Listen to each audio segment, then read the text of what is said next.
Dzine AI have made some massive updates to their AI 3D technology in conjunction with their image editor. And today I'm going to show you the power of it and how you can actually use 3D models to generate images using Dzine AI. Now remember, at any stage, you can head to the link in the description if you want to try out Dzine AI for yourself. So I've got my canvas here. What I'm actually going to do is I'm going to generate an image to convert into a 3D object. So I'll come up here, text to image, under Design General. I'm going to go with Design Realistic. And I'm going to type in an evil skull with horns centered in a frame with a plain red background. Just an object I think will convert well to 3D. And also by giving it a plain background, it'll be easier for design to cut it out. So I'm going to generate that image. So I've got these two skulls here. And I really like the look of this one because it's not just like a standard skull, it's something a little bit different. So I'm going to actually add it to the canvas. Now that it's on the canvas, I can come up here to 3D. I click on that, remove the background, and now I can convert it to a 3D model. I'm going to go and maximize the complexity and the texture size because I want it to look as the best it can. A GLB file will be fine for this. I'm going to click Generate, and I give it time to create the 3D model of my skull. Now it's done. I can click on this to preview my 3D model.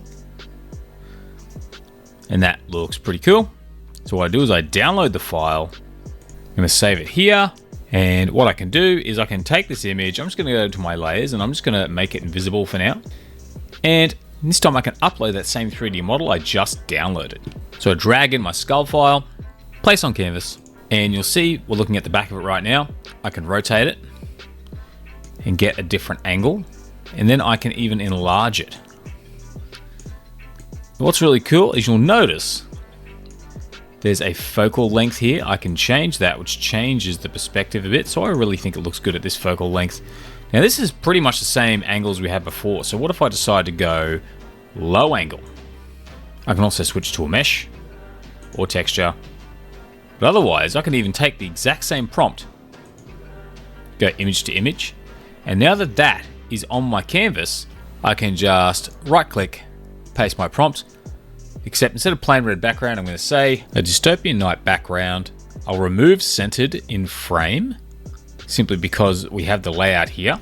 I'm going to generate with the mesh. I'm going to switch back to texture and generate with the texture.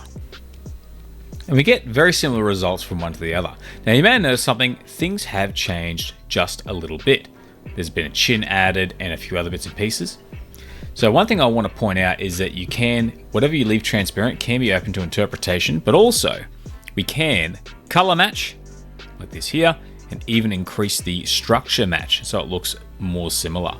But one more trick I want to show you is I'm going to come up here, text to image, and I'm just going to type in dystopian night sky and destroyed buildings. So I'm just going to create an image to pop behind the skull. I click generate. Now I get these two images here. I'm going to place this one on the canvas, go to my layers, move it behind the skull, and I can even click on this skull. And if I want to just move it aside for a sec, I can still enlarge it and get a bit closer. So I can have it taking up the majority of the frame as well, or I can even take the background image and also enlarge that a little bit also. Just going to turn this off for a sec, move this into position, turn my skull back on. So now the canvas has a background and a 3D object sitting in front. So this time I go image to image, I have the structure match up. I also have a color match, and it should turn out pretty similar to what we have here. I click generate, click over to results, and again, we get some more results here, a little bit closer to our original. But if I bring that structure match up to full, try again, the difference is only small, but it's just a little bit more precise because we've dialed those settings up. I think this image looks not too bad. I'll put it in the canvas and you can see just how close it was. If I go to our layers and toggle this on or off, you can see how closely it's matched the 3D model and the image reference. So that's a very powerful tool for framing up your images, but that's actually still not everything. So I have a new project here and I've prompted for a city street with neon lights, nothing too fancy.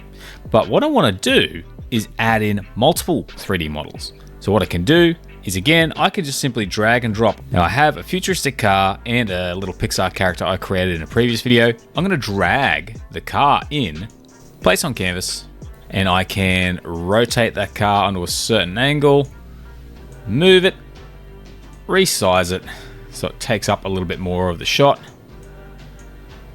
And then I'm gonna drag in my character, place on canvas. So I have this little samurai character here. Now again, I can change the angle. I can have him looking away from the car. Can resize him a bit, looks a bit big to fit in that car. I can even select all of these objects and just kind of resize and reposition. So now I can come over to my image to image again and use this as a bit of an image reference. So I'm gonna type in, I have a futuristic car with a 3D Pixar style samurai standing next to it in a city street with neon lights. Now where it says no style, I'm gonna search for 3D. This time I'm gonna go with dreamy 3D just to see what results we get. I'm gonna use color match because I want it to match the colors pretty close. And I'm gonna click generate. So you can see here, it has followed that layout pretty closely, and it has also followed the colors because the color match is on. And I think these results are not too bad. I probably want to work on the prompt a little bit more to polish them up, but otherwise they look pretty decent. But also I'm gonna turn color match off and generate one without the color match as well.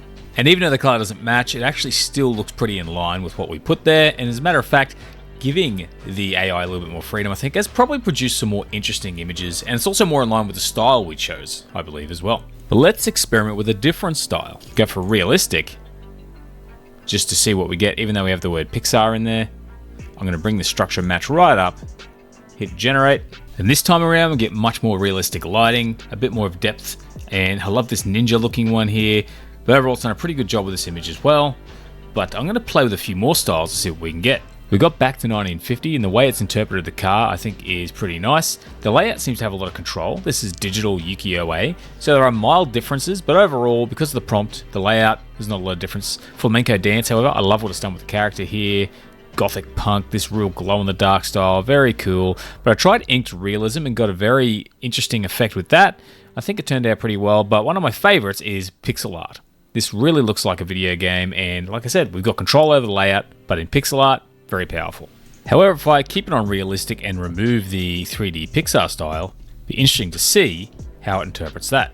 So it appears to actually have created a bit more depth in the image, but also notice in some of these that the character is in the proportion that we have it, but in other images, it's kind of tried to fix those proportions. So our prompt still has a big impact on things like proportion and the image itself, so definitely play with that. But I really like the flexibility because the framing is still pretty solid, yet we can still get mild changes in the style of the car, the character, and the background by simply changing the prompt.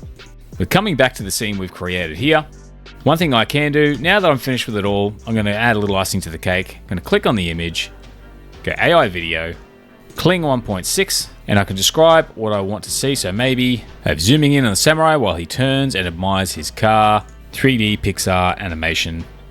I click generate, and as you can see, we get this nice zoom in and our character turns towards the car. So I think that's pretty cool. Being able to take some 3D models, place them all in a scene, align them up, create an image, and then even use that image as a basis for a video.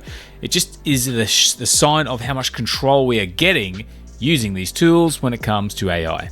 Now this is great for professional users, but also it's just a lot of fun to experiment and see what you can create. So I recommend heading over to Dzine AI, having a bit of play with those features. There's a link in the description.